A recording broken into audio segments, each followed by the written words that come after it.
Hello everyone, আশা করি তোমরা সকলেই ভালো আছো। আজকের ভিডিওতে আমরা স্ট্যাকটা কিভাবে অ্যারেদের রিপ্রেজেন্ট করে সেই জিনিসটা শুরু করব। সো আমরা কি জানি যে একটা অ্যারের ক্ষেত্রে কি হয় যে তার সাইজটা সবসময় লিমিটেড। ওকে, এবং আমাদের স্ট্যাকের ক্ষেত্রে কি বলছিলাম, আর একটা টপ পয়েন্টার থাকে যেটা সবসময় আমাদের যে টপটা সেটাকে পয়েন্ট করে রাখে। তার মানে আমাদের এইটা যদি আমাদের স্ট্যাক হয়, সেটার টপ কি এই 40 নম্বর পয়েন্টটা, এই 40 কেও সবসময় পয়েন্ট করে রাখে যে এইটাই আমাদের টপ। এখন যদি কোনো ইউজার যদি বলে যে আমি তোমার টপে কে আছে ওইটা আমাকে একটু রিটার্ন করে দেখাও তো, সো ও যখন এইটাকে পয়েন্ট করে রাখতেছে ও কিন্তু সহজেই সেটাকে রিটার্ন করে দিতে পারে। তাহলে দেখো ও আলটিমেটলি কত নাম্বার ইন্ডেক্সকে রিটার্ন করবে, 3 নাম্বার ইন্ডেক্সে যে ভ্যালুটা আছে সেটাকে। এখন হয়তো বা এমন হতে পারে যে আমাদের স্ট্যাকটা পুরো ফাঁকা। তাহলে যদি কোনো স্ট্যাক একেবারে ফাঁকাই হয় তাহলে কি ওর কোনো ইন্ডেক্সকে আপাতত পয়েন্ট করে রাখার দরকার আছে? দরকার নাই তো। যখন একটা ভ্যালু ঢুকবে ও এক এক করে করে ও টপ পয়েন্টারটার ভ্যালু বাড়াবে। সো এই জন্য আমাদের যে টপ পয়েন্টারটার তার ইনিশিয়াল ভ্যালু সবসময় হবে হচ্ছে -1। এবং যখন ও একটা ভ্যালু পাবে, এটা তো আলটিমেটলি আমাদের একটা ইন্ডেক্স, রাইট? সো সেই ইন্ডেক্সটা, হ্যাঁ, ইনিশিয়ালি হচ্ছে -1 হবে, সরি। সো এরপর আরেকটা জিনিস, অ্যারে সাইজ কি লিমিটেড বললাম না? সো এই কারণে আমাদের কিন্তু একটা অ্যারের সাইজ বলে দিতে হবে যে এইতম, সরি মানে আমাদের অ্যারের সাইজটা বলে দিলে আমরা বলতে পারবো যে আমাদের স্ট্যাকটার সাইজ এতটুকু। তার মানে আমাদের স্ট্যাক যদি 10 সাইজের হয় তাহলে কি আমাদের একটা 10 সাইজের অ্যারে নিলেই হয়ে যাচ্ছে না? সো চলো এই জিনিসটাই আমরা একটু কোডিং রিপ্রেজেন্টেশনে দেখি যে কিভাবে আমরা একটা স্ট্যাক দিয়ে, সরি একটা অ্যারে দিয়ে একটা স্ট্যাক তৈরি করে দেখতে পারি, তুলতে পারি আর কি। সো এখানে আমরা একটা অ্যারে স্ট্যাক নিলাম, যেখানে আমাদের এখন আমরা দুটো ক্লাস ভেরিয়েবল নিব। একটা হচ্ছে আমাদের সেই স্ট্যাক অ্যারেটা, সো স্ট্যাটিক, এটি ক্লাস ভেরিয়েবল, সো স্ট্যাটিক কিওয়ার্ডটা নিলাম। ইন্টিজার টাইপের স্ট্যাক নিলাম, নিউ আইএনটি 10। সো আমাদের 10 সাইজের একটা স্ট্যাক এখান থেকে আমরা তৈরি করলাম। এবং টপ পয়েন্টারটা আপাতত বানাইতে হবে। So int top equals to -1, এই দুটো আমরা বানালাম। এইবার কি বলতেছি, এবার আমরা একটা মেথড ডিজাইন করব, পিক মেথডটা। সো পিক মেথডটা কি করে, আমাদের টপ পয়েন্টারে যে ভ্যালুটা থাকে সেটাকে ও রিটার্ন করে দেয়।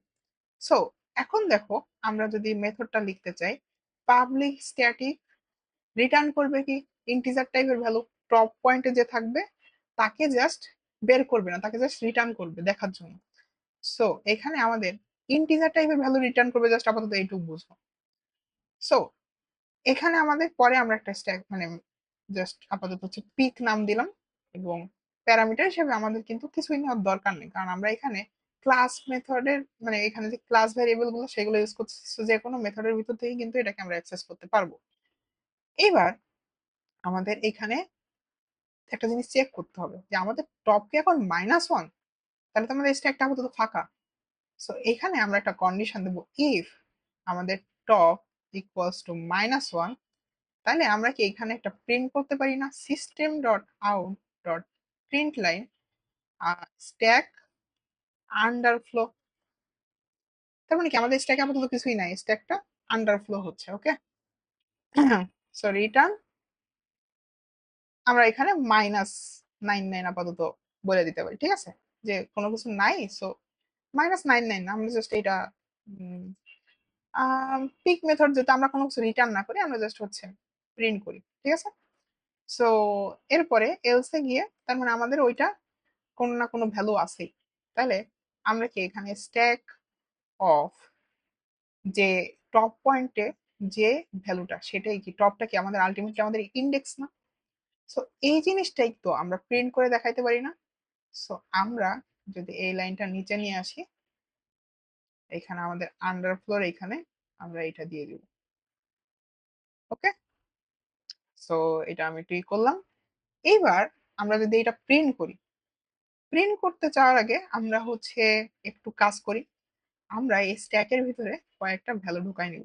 So, আমাদের ইনিশিয়ালি এখন টপ পয়েন্টের ভ্যালু কত, -1 না? So, আমরা কি করব, প্রত্যেকটা ভ্যালু ঢুকাবো এবং এক এক করে টপের ভ্যালু বাড়াবো তার আগে। সো স্ট্যাক অফ টপ, এখানে আমি আপাতত দিলাম ধরো হচ্ছে 9। এরপরে আমি আবার দুইটা ভ্যালু ইনসার্ট করি। ওকে, সো এখানে দিলাম হচ্ছে 12, এটা দিলাম ধরো হচ্ছে 15।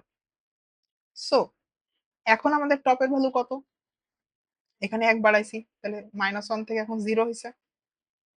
এইখানে আমরা কত বাড়াইছি? 1 বাড়াইছি, তাহলে 1 থেকে 2 হইছে। এরপরে 2 থেকে 3, সরি মানে 1 থেকে 2 হইছে। ঠিক আছে? সো এখন যদি আমি এটা প্রিন্ট করে দেখতে চাই প্রত্যেকটা ভ্যালু, সো তার জন্য আমি আরেকটা মেথড ডিজাইন করব, পাবলিক ভয়েড পাবলিক স্ট্যাটিক, যেটা আমাদের class method, static void print stack. ঠিক আছে? এবং এইটাই আমরা একটা ফর লুপ চালাবো এখন। ফর, এখানে আমরা একটা জিনিস চেক করব, ইফ টপ এখনো -1, তাহলে জাস্ট প্রিন্ট, আমরা এই লাইনটাই কপি করে নিয়ে আসি যে স্ট্যাক আন্ডারফ্লো। ঠিক আছে? এবং যদি তা না হয়, তাহলে আমরা এখানে কি দিতে পারি? এখানে আমরা এখন ফর লুপ ঘোরাবো। So for int I equals to কি করব, আমাদের কি বলছিলাম, উপর থেকে নিব, দেখবো, আবার রেখে দিব। তাহলে আমাদের কি প্রত্যেকবার টপ পয়েন্টের যে ইন্ডেক্সটা সেটা লাগবে না? সো আমি যদি একটু আমাদের সিমুলেশনের দিকে যাই, সো কি বলছিলাম, দেখো আমাদের মনে করো এখন টপ পয়েন্টার এ। ঠিক আছে? সো টপ ইকুয়ালস টু এখন দেওয়া আছে 3।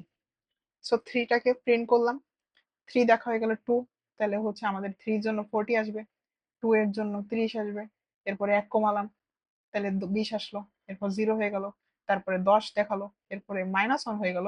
তাহলে আমাদের কি স্ট্যাক এখন আন্ডারফ্লো, মানে আর দেখানোর কিছু নাই। সো এইটাই আমরা ফর লুপ দিয়ে কিভাবে ডিজাইন করতে পারি, আসো। সো এখানে আমাদের প্রত্যেকবার কি টপ পয়েন্টের ভ্যালু এক এক করে কমাতে হচ্ছে না?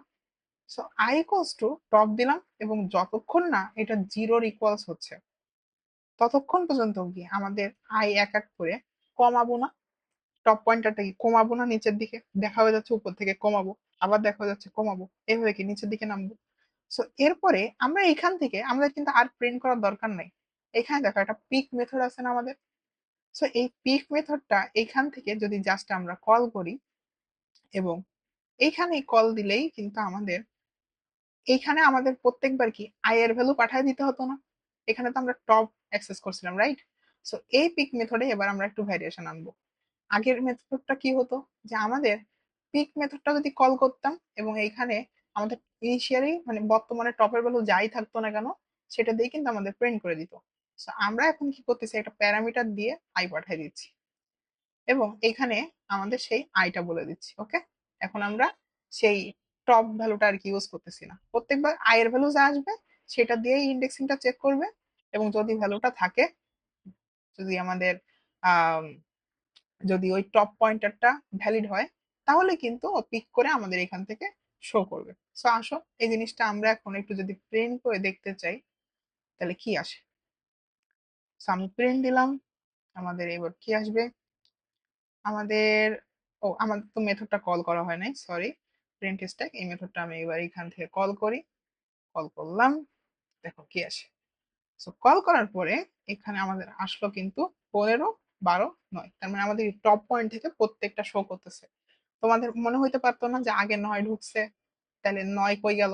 আমরা কি বলছিলাম, লিফো লাস্ট 3 ফার্স্ট আউট, তার মানে যে লাস্ট 3 হইছে সে ফার্স্টে আমাদের দেখা দিল, এরপরে যে লাস্ট 3 হইছে তারপরে সে ফার্স্ট দেখা দিল, এই যে 15, এরপরে 12 আসছে, এরপর 9 আসছে। সো আশা করি স্ট্যাকের এই জিনিসটা কিভাবে আমরা ইমপ্লিমেন্ট করলাম তোমরা বুঝতে পারছো, রাইট? সো এরপরে আমাদের কিন্তু এখানে আমরা পিক মেথড দেখলাম, এবং সেই পিকটা দেখে মানে পিকটা ইউজ করে আমরা কিভাবে আর কি আমাদের এই ফর লুপ করে আমরা জাস্ট প্রিন্ট করলাম সেটাও দেখলাম। এখানে নর্মালি কিন্তু পিকের ক্ষেত্রে আমাদের কোনো আমরা প্যারামিটার রিসিভ করি না, আমরা পিক মানে কি টপে যে আছে সেই দেখবো।